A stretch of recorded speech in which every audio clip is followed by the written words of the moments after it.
reka mbanze mbasubiremo amazina mbere na mbere abona twakiriye indahiro hari Dr. Solange Wituze, Dr. Esther Kayitesi, Dr. Charles Murigande,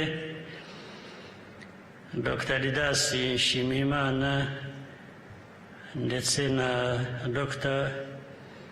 Gilles Marius Ntete. Ibyo guteta uzabyitondere ariko ni brave nta kibazo ushatse wakwitetera. Rero ariko ibyo navugaga ni ukuvuga ko nk'igihugu cyacu bitewe n'aho tuva aho tujya ibibazo by'umwihariko igihugu cyacu gifite ubundi bishaka ko dukora ndetse bidasanzwe, tugakoresha ubushobozi bwose tuba dufite, ubumenyi, ubwenge, ariko byose bikajyana n'ubushake umuntu akwiye kuba afite kugira ngo duhangane n'ibyo bibazo. Ibibazo byo ni byinshi, bimwe birakemuka ibindi bikavuka, ibibazo bihoraho ntabwo, ndetse bitewe natwe aho tuva n'aho tugeze n'aho dushaka kujya. Ubwo ndacyavuga u Rwanda bidushakaho imbaraga.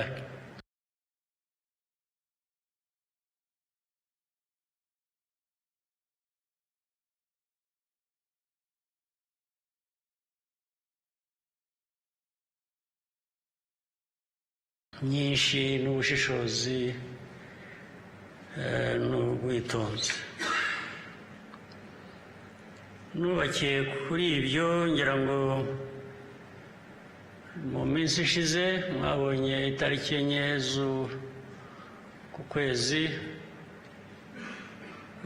turi muri Amerika, muri Washington DC, gusinya amasezerano y'amahoro, kandi twarabikoze. U Rwanda rwasinye amasezerano rubishaka, rubyemera, kandi ruzanakurikiza ibyo rusabwa kugira ngo ayo masezerano bigenze neza n'abandi bakuzuza inshingano zabo, bibe byatugeza ku mahoro.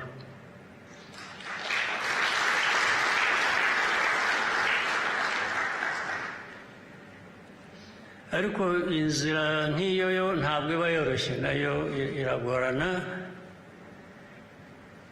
Hari abatavugisha ukuri, harimo byinshi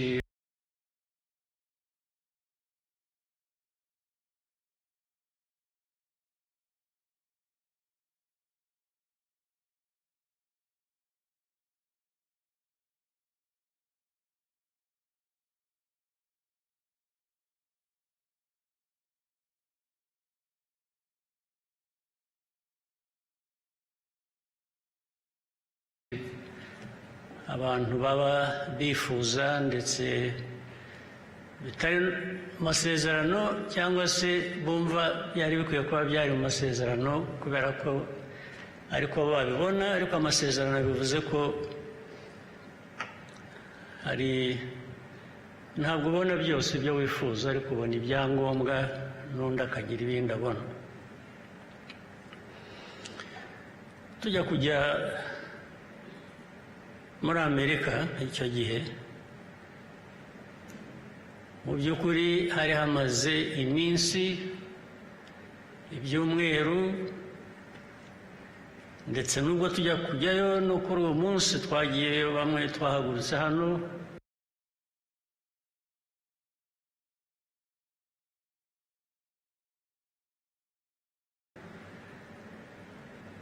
hari imirwano ndetse nayo ku gice kimwe itubahirije ibyari byarasezeranywe mbere y'aya masezerano twari tugiye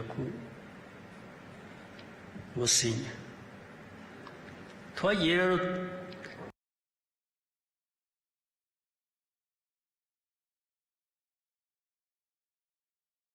biriho, ntabwo byavutse nyuma y'amasezerano cyangwa ntabwo byabaye kubera amasezerano.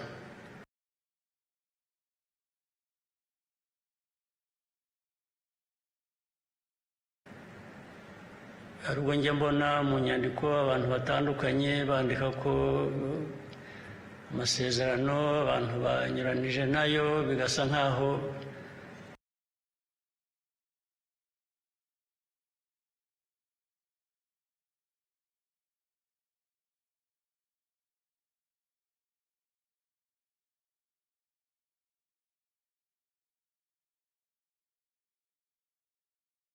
twamaze gusinya ibintu byari mu buryo hanyuma twagaruka hakaba ariho iyo mirwano iba. Ntabwo ari byo, kugira ngo bivuge ko atari byo. Iki kibazo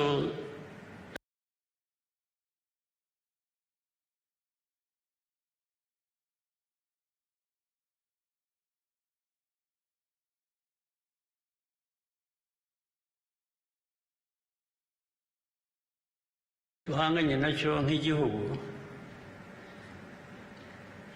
gituruka mu baturanyi, ni ikibazo gifite amateka, gifite politiki, gifite ibintu byinshi bidasobanutse. Kugira ngo rero bisobanuke, bihe abantu umurongo w'amahoro dukeneye, amahoro turayakeneye.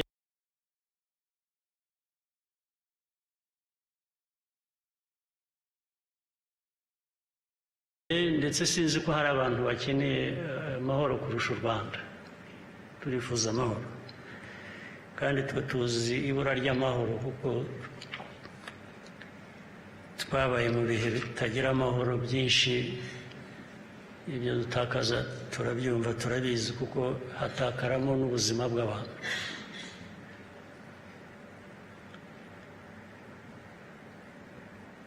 Iyo mbona rero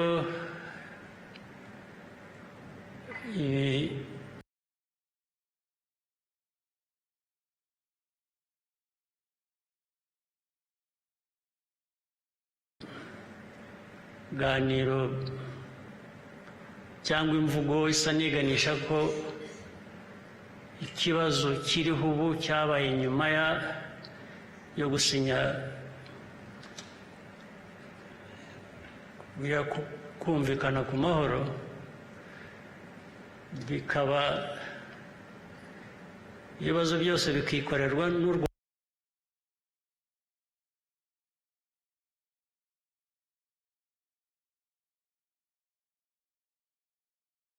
Rwanda.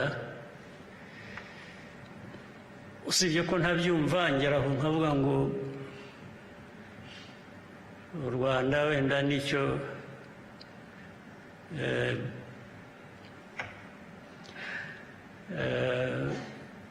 navuga se ko aricyo twaremewe, kwikorera ibibazo byacu tukikorera n'iby'abandi. Ntabwo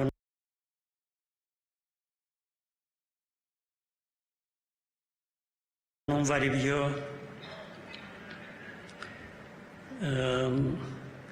kuko ibintu bimwe biravugwa, biri hanze, abantu barabibona, nta gushakisha, nta kintu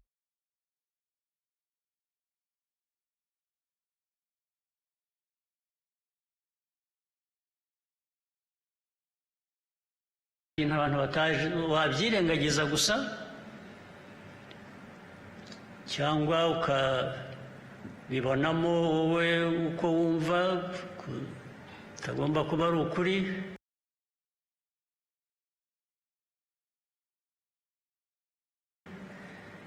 ariko ukuri ko kurahari, kuragaragara, kuraboneka buri munsi, n'ababyirengagiza buri munsi bikamara n'imyaka tumaze muri izi ntambara z'aka karere, baba bafite impamvu zabo. Ndetse reka nkubwire impamvu imwe nabwo ntajya numva, mpora ntekereza icyo bivuze sinyumve. Hari abantu bamwe batubwira, ndetse n'ejo bundi turi Washington DC, hari abantu twaganiraga tukabasobanurira, ugasanga barabyumva pe, ariko mwaba murangije ikiganiro bikaza kugaruka inyuma ngo ariko ngo urabizi ngo u Rwanda ngo rurakomeye. Ni ukuvuga ngo rurakomeye, mukwiye kwicarira ababatera bakabatera, cyangwa bababwira ko mu mateka y'ibintu uko nyazi, cyangwa muri politiki cyangwa ibindi, ntabwo ndumva icyo ibyo bivuze, ntabwo nabyumva. Gukomera twe dufite ni no gukabya, ni na gukeya, usibye uko kwirinda. Kwirinda abanzi tubarirwa hamwe mu mbaraga, uko turagufite. Nta bushobozi burenze dufite bwo guhangana n'ibindi bibazo bituruta bitewe n'uko bimeze. Ariko ibyo kwirinda, gukomera rero byatuma utirinda, byo simbyumva, nta logic, ntabwo nyumva, ntabwo ndayumva neza, ariko abantu bagahora babisubiramo. Ariko reka nsubire inyuma mu mateka, munyihanganire babyumve, ndetse abari hano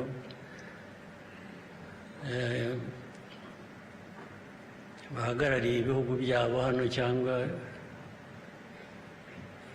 imiryango mpuzamahanga. Aya mateka n'ibi bibazo bigerekwa ku Rwanda birimo ubugome n'ibinyoma byinshi bingana, kandi bifitanye isano n'amateka yacu. Ndabaha urugero. Muribuka intambara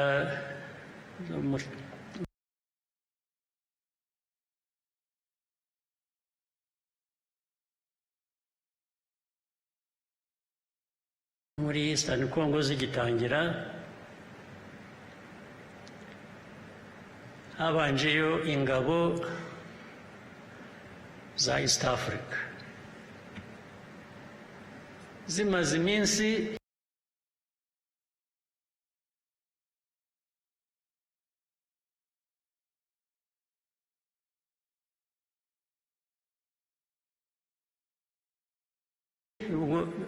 by the way, mu ntambara za East African Community, mu ngabo za East African Community zijya kujyayo, habayeho kuvuga ngo u Rwanda ntirugire ingabo rutanga muri izo ngabo za East African Community, kubera ko Kongo itabishakaga. Turabyemera pe, turababwira tuti rwose ntabwo u Rwanda rukeneye kujya muri izo ngabo, tutahubwo nimutugirira neza izi ngabo zigiyemo zizafashe gukemura ikibazo cyacu kiri muri Eastern Congo, ikibazo kireba u Rwanda. Nabyo mu byo muzitaho muzabyiteho. Birangira bityo. Hashize igihe gito barazirukana. Kongo, leta ya Kongo yirukana ingabo za East African Community zitarimo n'u Rwanda. Ariko muri uko kuzirukana, Kongo hitamo kwirukana abandi, isigarana abandi. mu bo yasigaranye bamwe isigarana ingabo z'u Burundi. Biravuga ngo ni musigaraho kuko bari bafite ubwumvikane bahuriyeho nabwo bufitanye isano n'amateka yacu.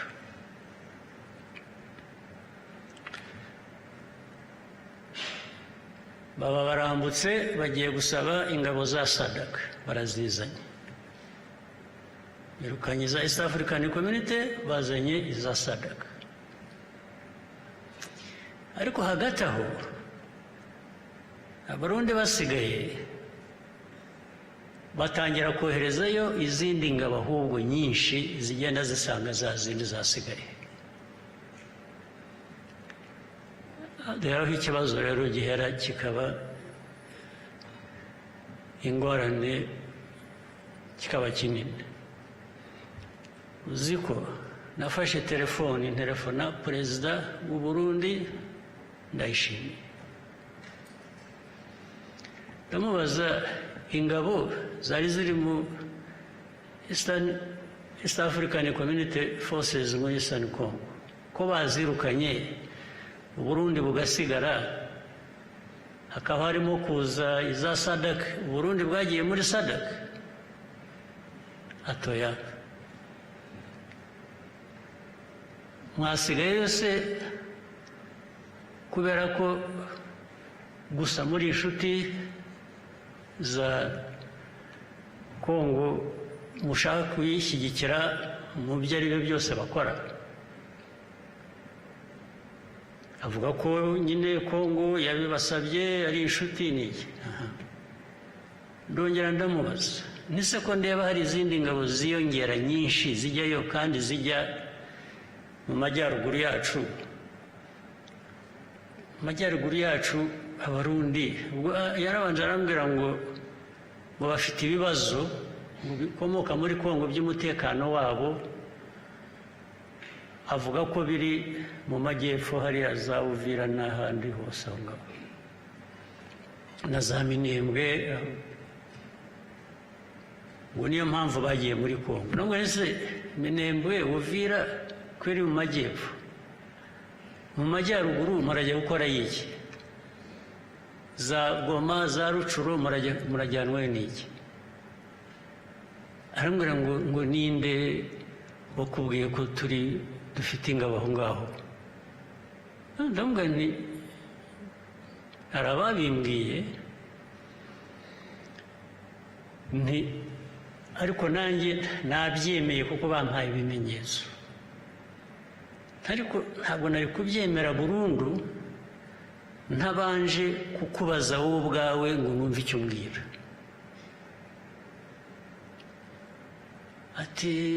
Atoya barakubeshye, tubakubwiye arakubeshye, ati nta ngabo zacu ziri aho ngaho uvuga mu majyaruguru yanyu. Ndamubwira nti ni byiza rwose, ubwo wowe umuyobozi w'igihugu cyawe ubimyibwiriye ubwo ndabyemeye ko mutariyo. Ntabwo hashize kabiri, ndetse benshi bafatirwayo mu mirwano. Hanyuma hakurikiraho inama z'abayobozi bacu mu Rwanda, mu Burundi kuganira icyo kibazo.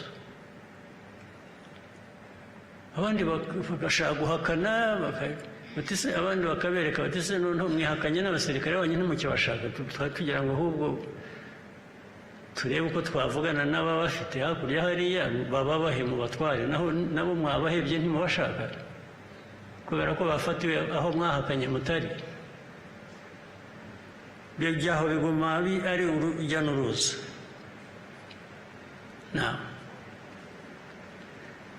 Ibyo byose rero, hanyuma niba mwibuka ahantu za Warikare hari imirwano yahabereye, ndetse abantu aba badufashije kugera kuri aya masezerano baradusaba ngo dukoreshe ubushobozi bwacu, dusabe bariya bari bagiye za Warikare n'iki bahave, noneho bahereho bashaka uburyo bwo kumvikanisha abantu ngo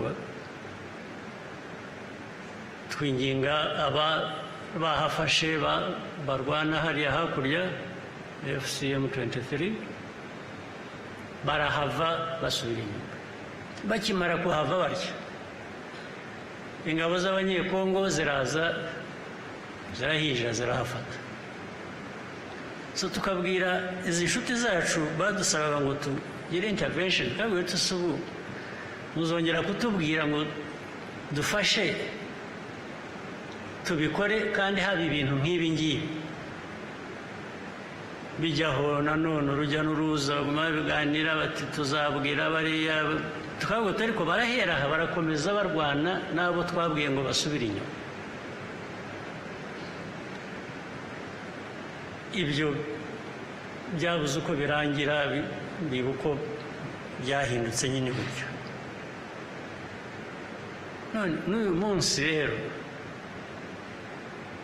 kuba ibintu byabaye mbere y'uko tujya gusinya amasezerano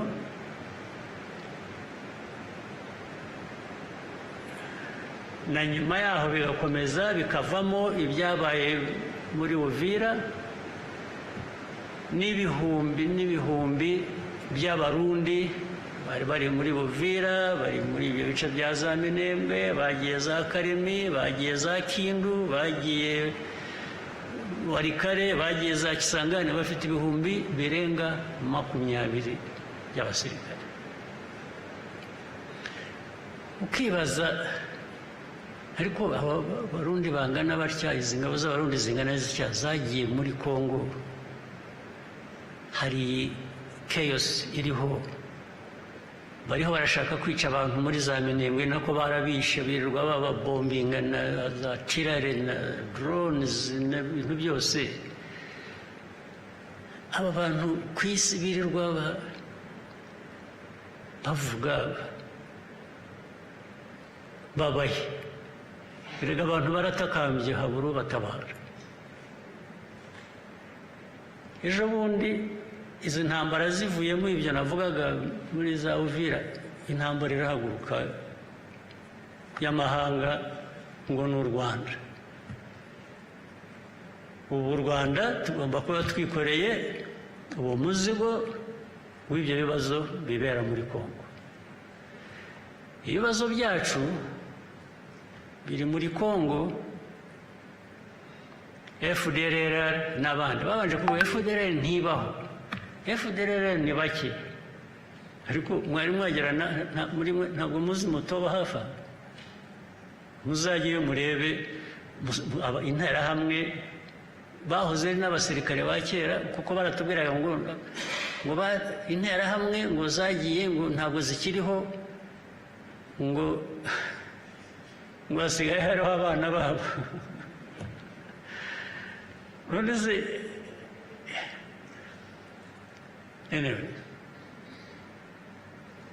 ubwo ntabwo numva neza ikibazo tugomba kwikorera, ariko nibura habura n'uvuga ati reka ntibikoreze bombi.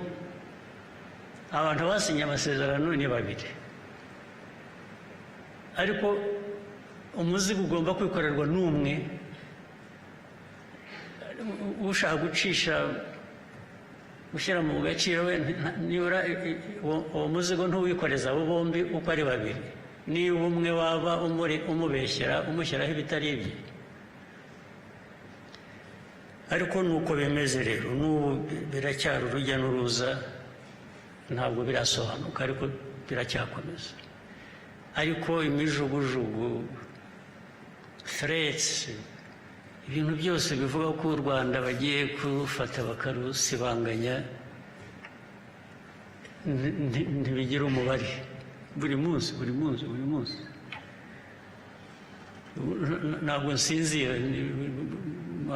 mpamagara telefone iraje buri kanya, hano bukira ahandi bukaba burakeye, nkakomeza ku kibazo buri muntu wese azi, buri muntu wese arakizi. ariko u Rwanda rugomba kwikorera umuzigo. Ariko rero kwikorera umuzigo byo tuzawikorera ntabwo twabigira, ariko hari uguhitamo, aho umuntu agera agahitamo.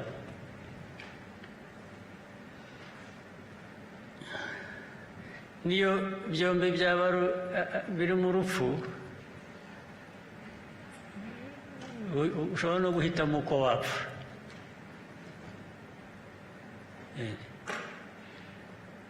Ariko ibyo bakora, abo babikora, abo bose birirwa bavuga n'ibitari byo,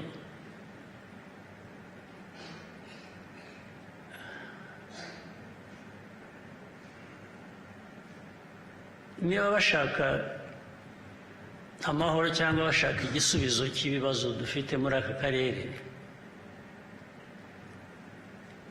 iyo ukoze ibitari byo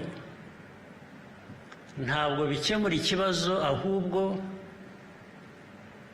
bizana ibindi bibazo byiyongereye kuri ibyo bya mbere utakemuye. Icyo uvanamo gusa, nta kindi. Ariko njye nagira ngo turi mu nzira ishaka gukemura ibibazo, kandi ntabwo wakemura ibibazo by'umwe ngo iby'undi ntubikemure, ahubwo undi ukamwikoreza ibibazo by'uwo nguwo washatse kubera ku bye.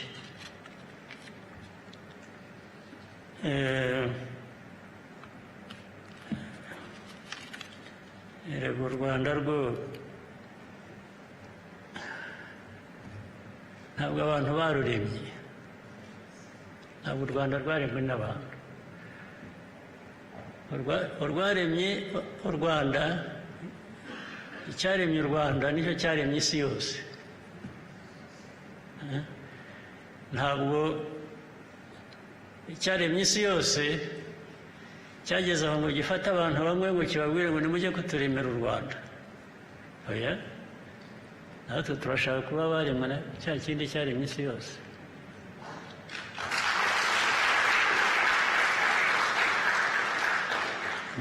Ntabwo byakunda. Ariko hejuru ya byose turashaka amahoro, turifuza amahoro, tuzayaharanira. Kandi ushaka amahoro yitegura n'ibindi bitari amahoro. Ni uguhora yitegura ibitari amahoro. Iyo byaje atari byo washakaga, wabigenza ute? Ushyiraho uburyo wahangana nabyo kugeza igihe amahoro azabonekera.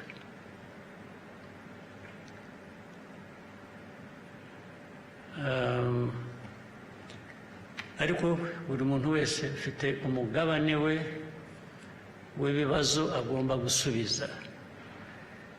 Hari DRC ifite umugabane wayo w'ibibazo bagomba gusubiza, hari u Burundi bufite umugabane